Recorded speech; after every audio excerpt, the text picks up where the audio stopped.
Everyone, good morning, good morning. Welcome back to our YouTube channel.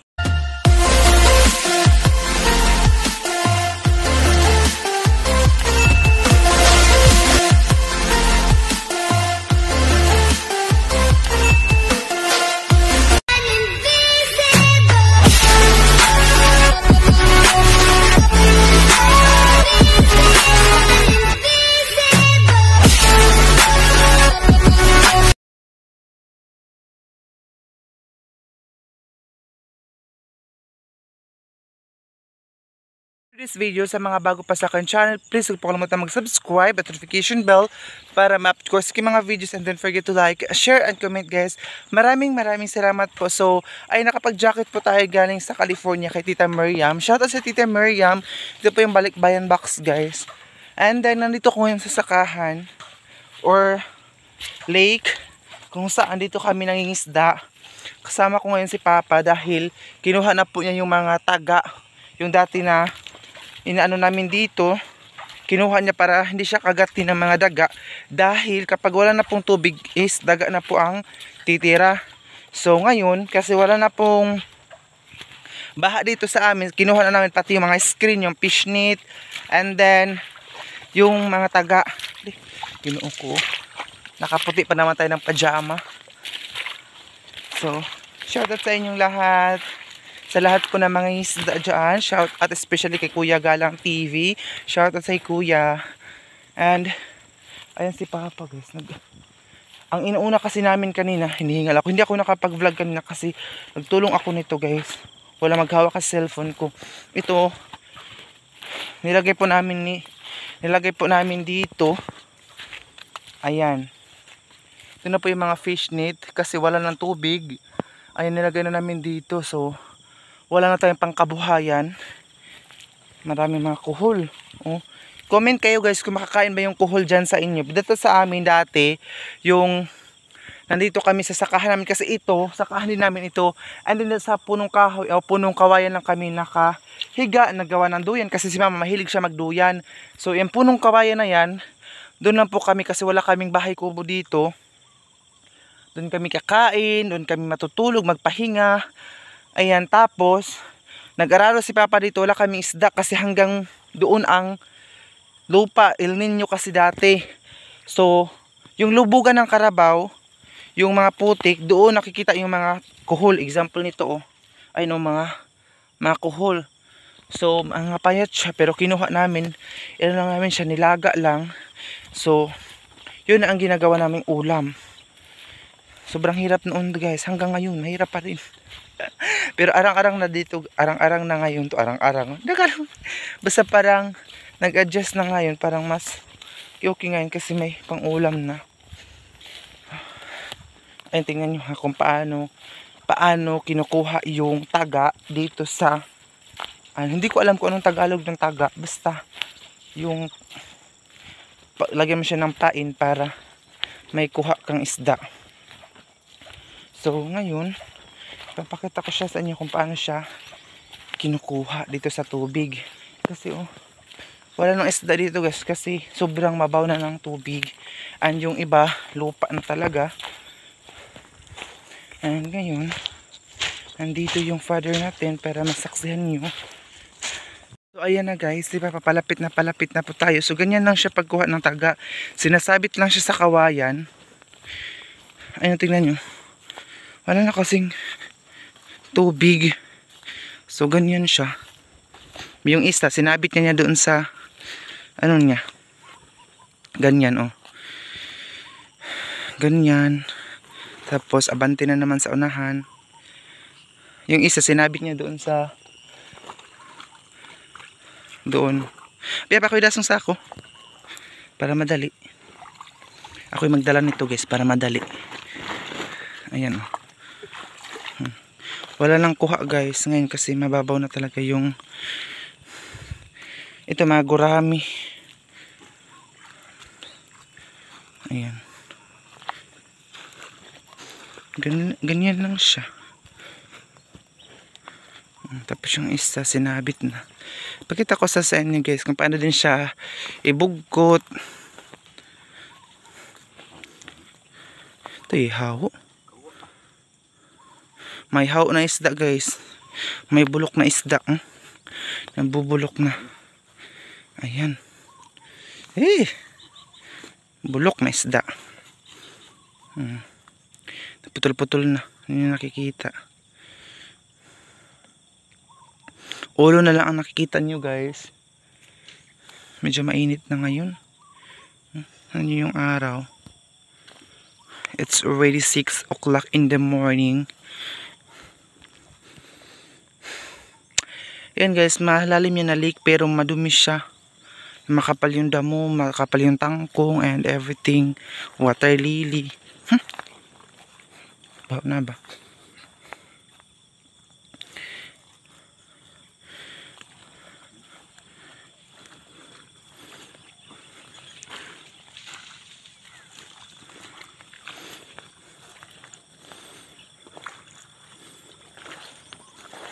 Malapit na siya guys, malapit nang yung pangalawang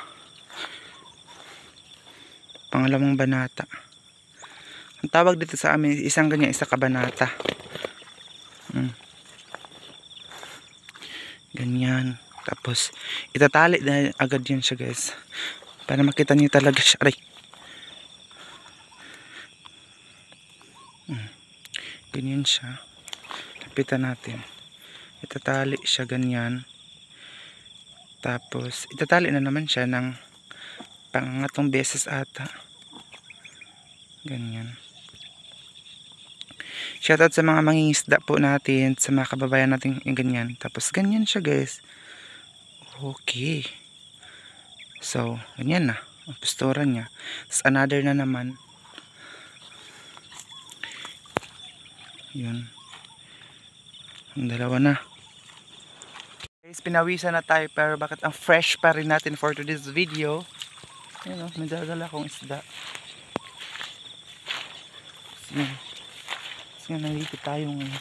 Nakapantalon kasi si Papa, yung pantalon niya naiwan niya doon. Ayan. Tapos ako mag-una na ako. Alam niyo po ba guys, gagawa kasi kami ng bahay kubo dito. Kasi kapag bumaha dito na kami mag-standby na naman. Pag bumaha ito kasi dito kami mangisda. Kasi wala naman kaming, meron kaming maisan guys, pero konti na lang natira. Pang ano lang talaga ito. Pang konsumo namin, pang stock pagbaha. Kasi Papa, mag-una na ako doon guys, kasi hatid ko muna itong stock kasi. Para hindi tayo mahirapan. Hindi tayo mahirapan sa sobrang lisod-lisod ng panahon. So, I think there is something wrong here. Parang may fish dito nakuha. Baon na bang haw? Hayo, hayo. Lakad-lakad lang tayo dito. Magkuha siguro ako ng panggatong guys. Padalhin ko dun sa bahay kasi wala kayong panggatong. Alam niyo po ba guys, maraming nagsasabi doon na ako daw bakit wala daw akong ka-arte-arte. Ako lang talaga siguro or meron pang iba, mga karamihan siguro na ano guys, yung gay or trans na walang ka-arte-arte. Kasi mahirap naman tayo guys sa buhay, kaya kontento na tayo kung ano meron sa atin. Hindi na tayo ano pa, although meron naman tayo mga pangarap sa buhay. Kati ng ulo ko pag pawayisan ako guys, ang kati ng ulo ko super duper. Kahit nakapajama ako guys, nakapajama at ganito. Doon ako mag-stand, may yung isda, ano ko doon. So ito pala yung doon, may kawayan pa na hakutin doon. Meron pang, wait lang, merong ano dito guys, nakuha na mga kahoy. Pero mga maliit pa lang siya. Kasi nga po, kami ng bahay ko dito, kahit maliit lang, meron kami mais tambayan dito, stone. Ayun, tingnan yung lupa namin, wala nang mais, diba? Sa gilid na lang. Ito oh. Ito yung makahoy na to guys. Ayan. Ito yung makahoy. Mga maliit, pero meron pa, kukuha pa kami ng malaki. Tapos yung iba, kukunin pa yung kawayan doon oh. Bigat kasi guys, hindi ako makadaog. Tagal makadaog. Hindi ako makadala kasi sobrang bigat.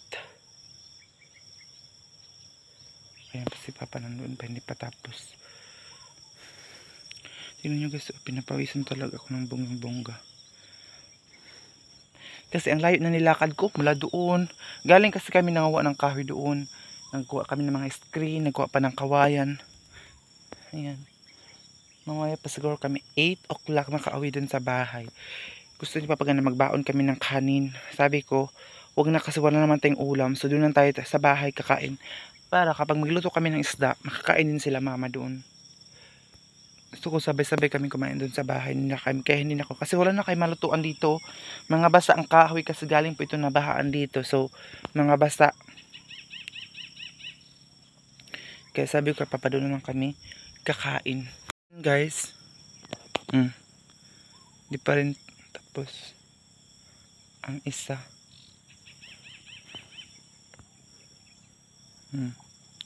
Kukunin ko siguro yung pantalon ni Papa para hindi siya bumalik doon. Wait lang guys, kukunin ko yung pantalon ni Papa para hindi na siya magpunta-punta pa doon. Ayun siya. Ay, kukunin pa naman yung kawayan. Wag lang guys kasi kukunin pa naman namin yung makawayan doon mamaya. Para makulimlim ang weather natin ngayon guys. Super duper makulimlim. Mataas din guys. Hanggang doon pa yan oh. Hanggang doon pa yung kukuhaan ni Papa ng taga niya.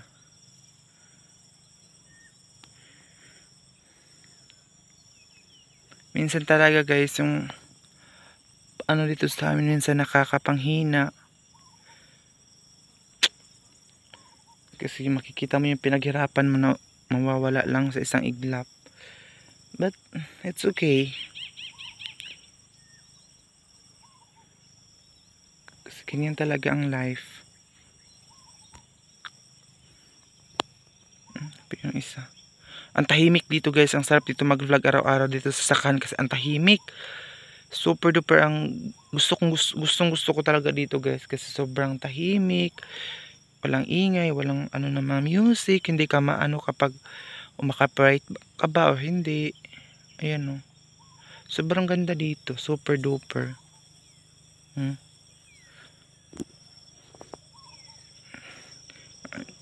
Ito yung ano namin oh. May takuri pala kami dito. Ayan oh. Ayan yung takuri namin ay. Kung magdito si mama, kung sasama si mama dito kasi may din yun mag-coffee. Ayan siya.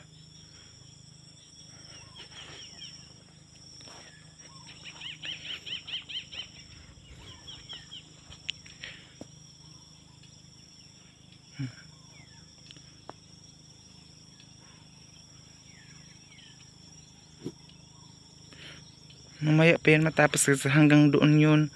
Yung taga niya papunta, papasok pa dun sa loob.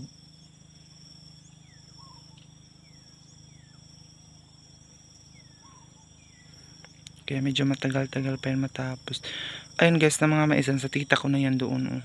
No, nabahaan din yun sa kanila. Wala ding natira. Ayan, sa tita ko na yan doon. Mula doon sa may kahoy na yung papunta doon. Sa kanila na yun. Wala ding na tira kahit maliit man lang. Kami oh, kunti na lang siya guys. At least merong natira kahit kunti.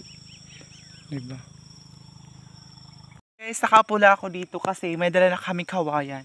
And then, ito na po ang mga taga. Ginaganito na siya. Kita nyo ba guys? Ito na siya. Kasi nga po wala na kami malagyan nito kasi lupa na. Pinatay lang talaga yung mga mais namin. Tapos ngayon, lupa na naman. Diba?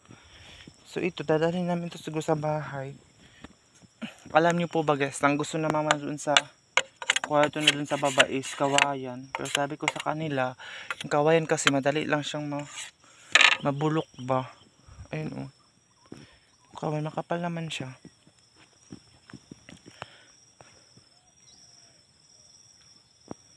So, ito guys, ang nandun pa si Papa.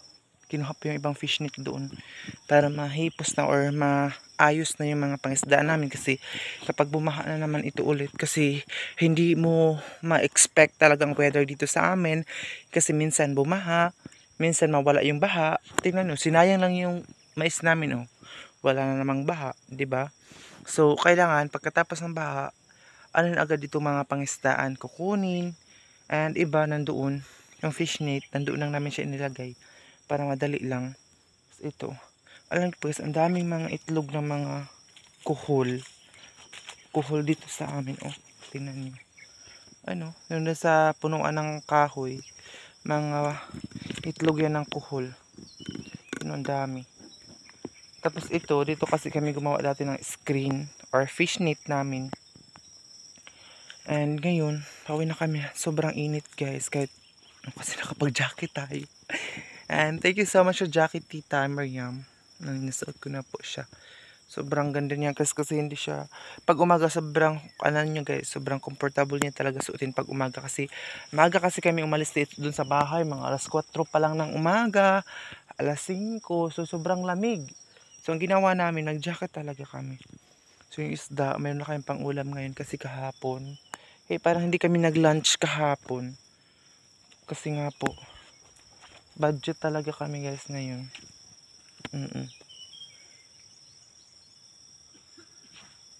Bihira lang tayong mga tao dito sa amin guys. Minsan nagbabudget talaga kasi malayo kami sa bayan. Kung dito lang kami bibili ng bigas, dito sa tindahan dito sa amin, na tagal, hanggang dito ang presyo.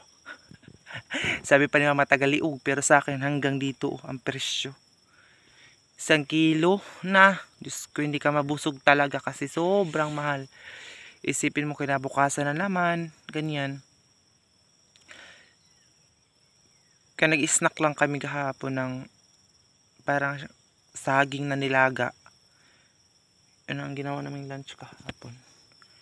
Hintay ko pa si Papa na maanoin ako nito kasi mabigat ito dalhin doon sa baba. Isakay doon sa pambot, mabigat siya, so hintayin ko muna. Para pagdating niya dito, alas na kami, uwi na kami din sa bahay.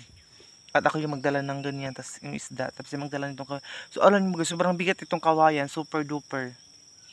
Kasi bago pa lang siya, hindi pa siya nabilad ng init ng araw. Pakasilaw naman ngayon. And shout out pala sa mga kababayan po natin guys na palagi nanonood sa vlog ko everyday. Thank you so much ng bonggang bongga. I hope na huwag niyo pong skip yung ads namin and manood po kayo palagi sa vlog ko, and ayan, share niyo po guys. Sa mga bago pa, thank you so much. Actually, pinsan pala ako ni Ate Aileen Caleb guys, sa mga bago pa sa aking YouTube channel. Sa mga nagtatanong, pinsan pala ako ni Ate Aileen Caleb kasi yung papa niya tsaka yung papa ko is magkapatid. And yung mama niya guys, minsan palagi talaga yun sa bahay.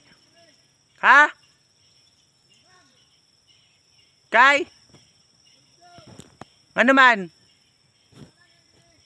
Kakapoy. Ha? A few minutes later. Sinawag ako doon kasi ipapapunta daw yung bolo or yung sundang. So, hinihingal mo guys, hinihingal ako ngayon. Kasi ang layo ng pinuntahan ko kasi nandun sila. Hinihingal ako sa paglakad-lakad kasi kanina pa kami naglakad-lakad dito. Then ngayon, ito po yung mga damo na hindi mapatay-patay ng spray. Ayan, ito na mga damo. Kahit anong medicine ito guys, hindi talaga siya mapatay. Sa tita ko ito, ilang beses na nila itong na-sprayhan. Ito na damo. Sobrang kapal pa rin. Ang mga mais po namin, bakit hindi siya lumaki? Kasi nga po, tingnan nyo naman, sinisira kasi siya ng mga uod. Bakit tayo hindi lumaki yung mais namin? Yung iba, sobrang taas, tingnan nyo. Pero yung iba, ano kasi siya guys, tingnan nyo naman yan. Kinakagat siya ng mga uod, kaya ganyan siya. Mga putot.